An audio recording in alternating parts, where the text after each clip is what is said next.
তাসকিনের বদলে একাদশে ফিরতে পারেন মোহাম্মদ সাইফুদ্দিন। শেষ ম্যাচে আবারও বাজিয়ে দেখা হতে পারে রিশাদ হোসেনকে। নেদারল্যান্ডসকে হোয়াইট ওয়াশ করার মিশনে এবার একাধিক পরিবর্তন নিয়ে মাঠে নামছে টিম টাইগার্স। এশিয়া কাপের আগে যেখানে হতে পারে বেশ কিছু পরীক্ষা নিরীক্ষা, সব মিলিয়ে শেষ ম্যাচে কেমন হবে বাংলাদেশের সেরা একাদশ জানবো রিপোর্ট।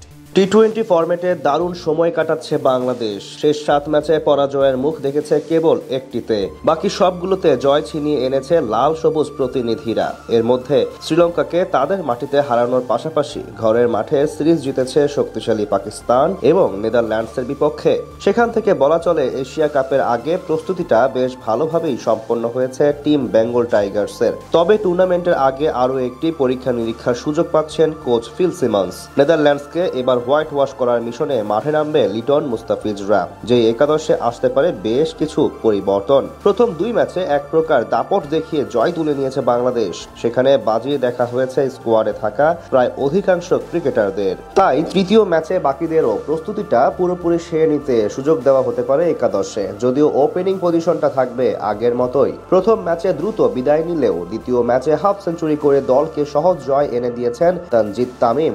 বিপরীতে বড় ইনিংস খেলতে না পারলেও নিজের অ্যাপ্রোচ ঠিক রেখে ব্যাটিং করেছেন আরেক বাঁহাতি ওপেনার পারভেজ হোসেন ইমন। তাই আরও একবার তাদের উপরই আস্থা রাখবে টিম ম্যানেজমেন্ট।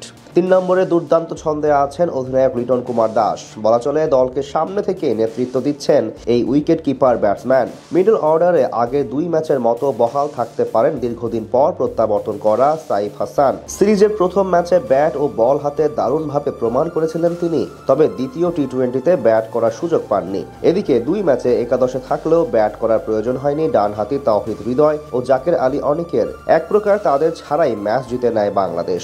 তাই তাদের ব্যাটিং অবস্থা জানার জন্য তৃতীয় ম্যাচে বহাল থাকতে পারেন একাদশে। স্পিন বিভাগে অবশ্য দেখা যেতে পারে একটি পরিবর্তন, যেহেতু 2 ম্যাচে সহ অধিনায়ক শেখ মাহাদিকে সুযোগ দেওয়া হয়েছে এবং তিনি নিজের সেরাটা দিয়েছেন, তাই এবার তার জায়গায় বাজিয়ে দেখা হতে পারে রিশাদ হোসেনকে। যদিও প্রথম ম্যাচে 2 ওভার বল করে কোনো উইকেট পাননি রিশাদ, তার সাথে থাকতে পারেন নাসুম আহমেদ। সবশেষ ম্যাচ জয়ের নায়ক ছিলেন বাঁহাতি এই স্পিনার। পেস ইউনিটে আসতে পারে একটি পরিবর্তন। প্রথম 2 ম্যাচে বল হাতে নিজেকে পুরোপুরি প্রমাণ করেছেন তাসকিন আহমেদ, তাই তাকে বিশ্রামে পাঠিয়ে সুযোগ দেওয়া হতে পারে অলরাউন্ডার মোহাম্মদ সাইফুদ্দিনকে। এশিয়া কাপের আগে তাকে প্রস্তুত করতে চাইবে টিম ম্যানেজমেন্ট। সাইফুদ্দিনের সাথে এই ম্যাচেও থাকতে পারেন বল হাতে দারুণ ফর্মে থাকা তরুণ তানজিম হাসান সাকিব এবং কাটার মাস্টার মুস্তাফিজুর রহমান। সব মিলিয়ে বলা চলে একাধিক পরিবর্তন আসলেও টাইগারদের শক্তিমত্তায় কোনো ভাটা পড়বে না। ডাচদের হোয়াইট ওয়াশ করার পাশাপাশি আগামী ম্যাচে মূল লক্ষ্য থাকবে সবাইকে প্রস্তুত করা।